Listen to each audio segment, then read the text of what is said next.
Hey everybody, I know it's been a little bit since I've done a video, but I thought I would do something for those of us who don't move a lot or have a hard time moving, or any of us. What I did was I grabbed two different colored plates. Looks like a green one and an orange one. And it's a rolling exercise. And this allows you to go ahead and practice your colors too.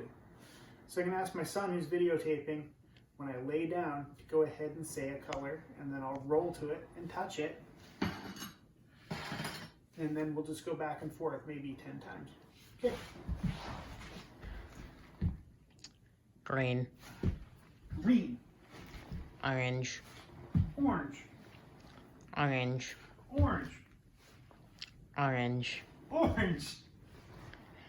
Orange. Orange. Feel messed with. Orange. Orange. Green. Green.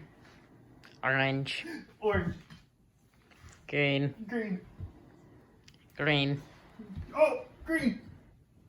Orange. Orange. Green. Green. Green. Green. Orange. Orange. Green. Green. Orange. Orange. Okay, I think that's pretty good. We can do that as long as we need. It does allow us to go ahead and cross our midline, which is huge for making brain connections back and forth between the two sides, which is the hardest place for you to go ahead and make neural connections. What else? It also allows you to go ahead and work. Actually, believe it or not, my heart's beating a little bit fast now. This is a great exercise for those of us in wheelchairs, and honestly, every one of us can do this.